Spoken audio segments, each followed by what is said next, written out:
இதற்கு ஏழைகள் சந்தோஷமாக இருக்க வேண்டும் என்பதற்காக தும்மத்துல் மிஸ்கீன், ஏழைகள் அந்த நேரத்தில் இந்த காலத்துல நோம்பு முடிச்சிட்டு பெண்ணால் கொண்டாடுகிற அந்த முஸ்லீம்கள் சந்தோஷமாக இருக்க வேண்டும், நிம்மதியா இருக்கணும் என்பதற்காக அல்லாஹ்வுடைய தூதர் ஸல்லல்லாஹு அலைஹி வஸல்லம் அவர்கள் அல்லாஹ்வுடைய கட்டளைக்கு கடமையாக்கிய ஒரு கடமை என்ன?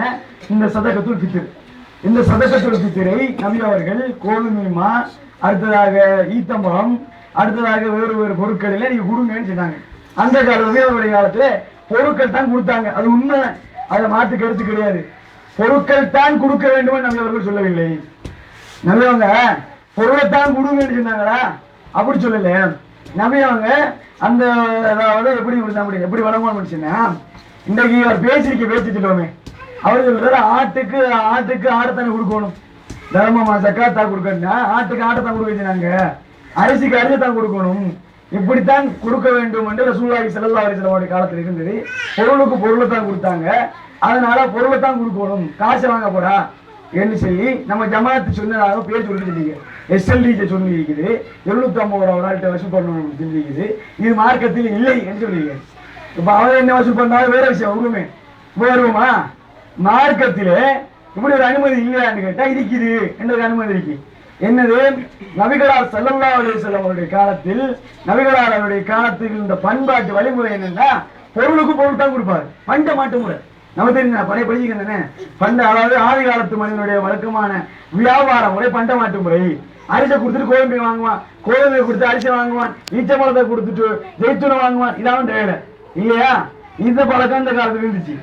அந்த பழக்க மாற்றத்துக்கேற்ப நம்மளும் மாறிக்கலாம். இஸ்லாம் இடம்பொருள் ஆதிக்கேற்ப இந்த விஷயத்துல மாறும்.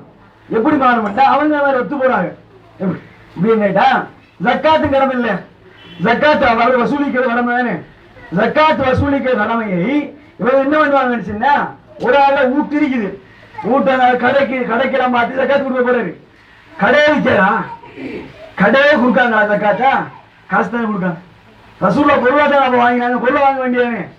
ரசூல்லா காசு வாங்கல, தங்கத்தை தான் வாங்கினாங்க, தங்கத்தை வாங்க வேண்டியதானே. அப்படி ஏன் வாங்குறாங்க? அவங்களும் அதுல ஒத்து போறாங்க.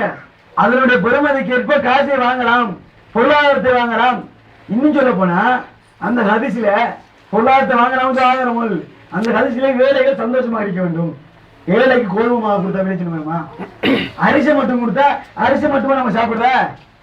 அதோட சேர்த்து பருப்பு இருக்கணும், அதோட சேர்த்து என்ன இறைச்சிருக்கணும், இதான சாப்பாடு. இது மட்டுமா? அந்த சோழரை மட்டும் அவன்கிட்ட இல்லாம இருந்தா, இருந்து மற்ற வேற இல்லாம உடுப்பு இல்லாம இருந்தா அவன்கிட்ட வேற சாப்பாடு. வேலைகள் சிரிக்க வேண்டும். அதனால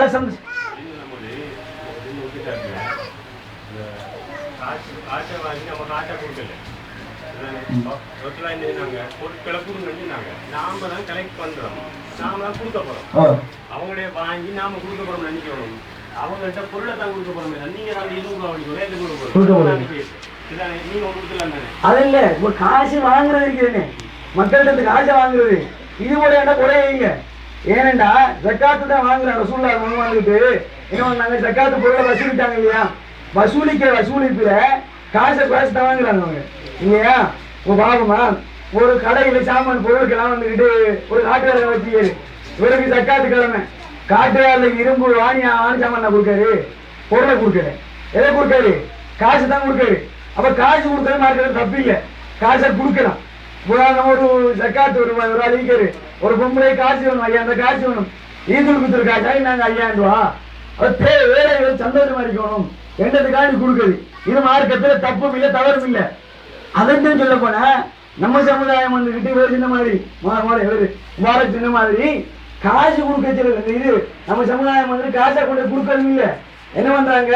காசை வசூலிச்சு பொருளை வாங்கி யாருக்கு எவ்வளவு பொருள் தேவையோ பார்த்து கொடுக்குறாங்க. அப்போ காசு வாங்குற தப்பும் இல்லை, பொருளா கொடுத்தாலும் அதுல பிரயோஜனம் இருக்குது. ரெண்டு நடக்குது ஜமாத்துல. இவன் வந்துகிட்ட எப்படி எஸ்என்டில காசை வாங்கி அடிச்சுட்டு போற மாதிரி ஹஜ்ஜில் அடிச்சுட்டு போற வழங்க இல்லையா? நமக்கு வழங்க இல்லையா? இன்றைக்கு சமுதாயத்தில் நடந்துக்கு யார் விஷயம் இல்லையா? அப்ப எஸ்எல்டிக்கு என்னவோ அடிச்சுட்டு போற மாதிரியும் காசை புரிஞ்சு எடுக்க மாதிரியும் அப்படி கலைக்கிறதெல்லாம் கூடாது. இது ஆரோக்கியம் இல்லை, சமுதாய மக்கள் புரிஞ்சு வரணும். ஒன்று ஜக்காத்துல் ஃபித்ராக காசும் கொடுக்கலாம், உடுப்பும் கொடுக்கலாம். அவனுக்கு வேலை சிரிக்க வேண்டும், அதுக்கு எதிர் கொடுக்கலாம். நம்ம அதுல மார்க்கத்துல எந்த தடங்கும் இல்லை. நபி அவர்கள் சொல்லியிருக்காங்க, அர்த்தம் வழிகாட்டிருக்காங்க. என்ன செய்யலாம்? அடுத்து அப்படித்தான் வருகிறது. நபி அவர்கள் கொடுப்பாங்க, பொருள் கொடுத்தாங்க. அந்த காலத்துல பொருள் தந்த மாட்டேங்குது. இந்த காலத்துல காசு புழக்கம் இருக்குது, காசை வாங்கி நம்ம கொடுக்கலாம். இது நபி அவருடைய அபூதாபத்தில் வரக்கூடிய செய்தி. இதை நம்ம பின்பற்றி என்ன செய்யணும்? காசை கடமை இது நமக்கு மேல என்ன அல்லாஹ்வுடைய தூதர் ஸல்லல்லாஹு அலைஹி வஸல்லம் அவர்கள் விதியாக வைத்திருக்காங்க. இந்த 5 வருஷம் 2 வருஷம் கொண்டு போய் கொடுத்துட்டாங்க, உஸ்மாவை கொண்டு கொடுத்து வர்றது. இந்த வேலை நான் சுற்றலாம் காட்டு தராத வழிமுறை. இது நம்ம என்ன செய்யப்படா செய்யப்படாது.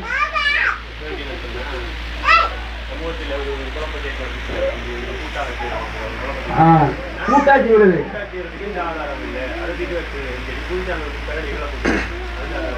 கூட்டா செய்யறதுக்கு சூழ்நிலை காலத்துல இருந்துருக்கு. எப்படி இருந்துச்சுன்னா ஒரு சம்பவத்தை பாருங்களேன். அபூ ஹுரைரா ஆயத்தை குறிக்கிற சம்பவம் நமக்கு தெரியுங்க. ஆயத்தை குறிச்சிட பரிகாரம் உண்டு. இரவே நீங்க ஓதி படிச்சா ஒரு மலைக்கு பொறுப்பாக இருப்பார் என்ற ஹதீஸில் படிச்சுமா. இதுக்கு ஒரு மலைக்கு ஒரு நபி ஒரு சஹாபி பொறுப்பறிக்கிறது. ஒரு என்னண்டா அந்த ஹதீஸ் எப்படி இருந்துச்சுன்னா, அபூ ஹுரைரா ரலியல்லாஹு தஆலா அவர்கள் ஒரு ஈதுல் ஃபித்ருக்கான ஜக்காத்து பொருள் இல்லையா, அதுக்கு பொறுப்பறிக்காங்க. அப்ப பொறுப்பறிக்க இந்த பொருளை வந்துக்கிட்டு பாதுகாவலா அபூ ஹுரைரா வச்சாங்க. அபூ ஹுரைரா ரலியல்லாஹு அன்ஹு வைக்காங்க. ஒரு கள்ள வாரம் அதை புடிச்சு வச்சோம். அவன் கல்ல சொல்லாங்க, நான் குடும்பக்காரன் புள்ள ஊட்டிக்காரன் என்ன விட்டுன்னு சொல்லாங்க. அப்படி அடிச்சு இது திருப்பதி வரக்கூடிய செய்தி. அப்ப வேணும்ன்றான் ரசூலா அபூ ஹுரைரா விட்டுறாங்க. இப்போ வரப்போன்ட்டு 2வது வாரம் குடிச்சு வச்சுட்டான். 3 அவ விட்டுறாங்க. திரும்பி 3வது வாரம் வந்தோடனே அவன் சொல்றான், இதுக்கு போற நான் வரப்போறான் சின்ன உனக்கு ஒரு விஷயத்தை சொல்லித்தாரன், அதை நீ சின்ன கேட்டுட்டான். அபூ ஹுரைரா வந்துட்டு மார்க்கெட்டு படிக்கிறதுக்கு கொஞ்சம் ஆவல் உள்ளாரு. இவர்கிட்ட என்ன சொல்றாங்கன்னு சொன்னா, நான் உனக்கு ஆயத்து குறிச்சி படித்தாரன். இந்த ஆயத்து குறிச்சியை இரவில் நீ ஓடும் போது இரவையில வளமை ஓடிட்டு தூங்கினா உனக்கு ஒரு மலைக்கு பொறுப்பாக இருப்பார், விடியும் வரை அவர் பாவிகாவலாக இருப்பார் என்று அரிசி இருக்குது. இப்ப என்ன நடக்கிறோம்? ஒரு கூட்டாக சூத்திரக்காவது ஜக்காத்து பொருளை வசூலித்தாங்க. வசூலித்து எடுத்து அதை வந்துட்டு குடுப்பதற்கு ஒரு வாரம் பொறுப்பாக வச்சாங்க. அது 27ஆம் கிழமை கொடுப்பதும் இல்லை. நம்ம நோம்புக்கு முதல் எப்ப இருந்து நோம்பு எப்ப ஆரம்பிக்கிறோம் அப்ப இருந்து கொடுக்கலாம். சில சஹாபாக்கள் வந்து அவங்க சொன்னாங்க, நான் சில சஹாபாக்கள் ஜக்காத்து பொருட்களை என்ன செய்வாங்க, சதகத்துல் ஃபித்ருடைய அந்த தர்மத்தை என்ன செய்வாங்கன்னா நம்மளுடைய ஆரம்ப காலத்திலேயே சில இறுதி 10க்கு சில முந்தைய காலத்திலேயே கொடுக்க ஆரம்பித்து விடுவார்கள். இது வந்துட்டு புகாரில் வர செய்தி. அவ கொடுக்க ஆரம்பிச்சா எப்படி அந்த நோம்பு பெருநாளுக்கு முன்னுதான் கொடுக்கணும்னு வச்சுக்க. அப்படியா? அப்படி இல்லை, கூட்டா கொடுக்கணும். இன்னும் சொல்ல போனா நவையாவது இருந்தாங்க, காய்ஞ்சது புழு பிடிச்ச ஈச்ச மரங்களை கொண்டு வருவான். இப்படி சொல்லிடுவாங்க, காய்ஞ்ச புழு பிடிச்ச ஈச்ச மரங்களை கொண்டு வருவான். இதை வாங்கிறாரு ஏன்னா கூட்டா சேர்த்து தான் கொடுக்கணும் என்று நவையாவது என்ன செய்வாங்க, வசூலிச்சாங்க. அதுல காய்ஞ்ச புழு பிடிச்ச ஈச்ச மரம் கொண்டாங்க, தூக்கி எறிஞ்சிரு என்று சொன்னாங்க. அது தர்மமாகாது, சதகத்துக்கு வித்துறாங்க, ஆகாதுன்னாங்க. கூட்டா கூக்கிறது நவையாவது வலியுறுத்திருக்காங்க. கூட்டா என்ன சொல்ல போனா கூட்டா கொடுக்கறதுலாம் ஏழைகளுக்கு போய் சேரும் இல்லையா? கூட்டா கொடுக்கறதால என்ன செய்யும், ஏழைகளுக்கு தான் நன்மை இருக்குது. இதால வந்துட்டு அடிச்சுட்டு போற ஜமாத்து நம்ம ஜமாத்து. நீங்க இந்த சக்காத்துல் ஃபித்ருடைய வசூல்ல நீங்க பார்க்க நம்ம ஜமாத்துடைய ஒழுக்கத்தையும் அந்த பணத்தில் அவர்கள் கையாளுகின்ற விதத்தையும். ஒருவர் ஒரு காசு அடித்தாலும் கூட ஜமாத்துல இருக்க மாட்டார், ஜமாத்துல தூக்கப்பட்டுருவாரு. அந்த மாதிரி ஒரு ஜமாத்து இது, சரியா? காசு அடிச்சு போற ஜமாத்து இல்ல. அல்லாஹ்வுடைய மார்க்கம் இது. அல்லாஹ்வுடைய மார்க்கத்தை நாம் என்ன செய்யணும், பாதுகாக்க வேண்டும். இதற்காக தான் கூடி நிற்கிறோம். இதுக்கு தான் இந்த வசூல் பண்றோம். நபியாவுடைய காசு வாங்கியிருக்காங்க, அதுக்கு ஆதாரம் இருக்குது. கூட்டா செஞ்சிருக்காங்க, அதுக்கு ஆதாரம் இருக்குது. கூட்டு இல்லைன்னு சொல்றார்கள். நாம் என்ன செய்யணும் தெரியுமா, ஆதாரம் காட்டணும். தனியாக நபியாவை கொடுத்தாங்கன்றதுக்கு எந்த வடிஸ்கலத்திலையும் இல்லை. வெஞ்சி மிச்சு போல இன்னும் சொல்ல போனா இந்த நம்மளோட உந்தத்து சாலைக்கு இருக்கிறாரு, இது அறிஞர்கள் 2 பேரை வச்சுக்கிட்டு பேசுறா. உந்தத்து சாலை யானது தாருவீன் இந்த கிதாபு கேட்டுட்டும். இதுல நாகம் கொண்டாட்டும் பாவம். மதுரபு கிதாபுகளாக இருக்கின்ற உந்தத்து சாலை, பத்து கரீபு, யானது தாலிபின், விகோசுன்னா இதுல நாகம் கொண்டாடு தனியா கொடுத்ததுக்கு அந்த அறிஞர்கள் வழங்கிய விளக்கத்தை இந்த மக்கள் வழங்கல. ரைட்டா? அப்ப நம்ம என்ன செய்யணும், கூட்டா கொடுக்கணும். இதை நம்ம நினைச்சாங்க. நம்ம இதெல்லாம் வந்துட்டு தெளிவா படிச்ச விஷயம், தெளிவா தெரிஞ்ச விஷயம். இதை வந்து குழப்பத்துக்கு வழியே இல்லை. இவ்வளவு சொல்றவங்களே பேசுற ஆட்களுக்கு இந்த செய்தி தெரியும், இந்த செய்தி நன்றா தெரியும். தெரிஞ்சுக்கிட்டு போய் வைக்காது. தெரிந்து கொண்டு பொதுப்பொருளுடைய நிலை என்னன்னு நமக்கு நம்ம படிச்சிருக்கோம். இது தெரிஞ்சுக்கங்க. என்னன்னா தெரிஞ்சு கொண்டு பொதுப்பொருளுடைய நிலை மறுபடியும் என்ன தெரியுமா, பயிர் அடிக்குதானே, பயிர் அப்படி வெடிச்சிடணும், நிறைய ஊக்க விட்டுருங்க. வெடிச்சு அந்த குடலை செக்கு மாடு மாதிரி இழுத்து செல்வார். நரகவாதிகள் வெறும் பின்னால் செல்வார்களாம். சென்று என்னப்பா உங்களுக்கு இந்த நிலை கேட்பாங்க.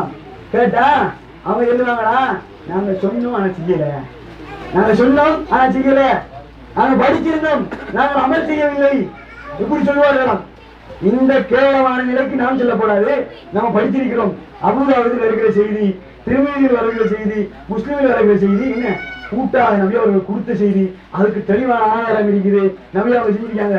மிஞ்சி போன அவங்க வச்சுக்கிற மதுரை வச்சுட்டாங்க கூட அதற்கு சான்றாக இருக்கிறது. நாம் இதை பின்பற்றி நல்பாக்கியம் பெறுகின்ற நல்மக்களால் அல்லாஹ் தஆலா ஆக்க வேண்டும்.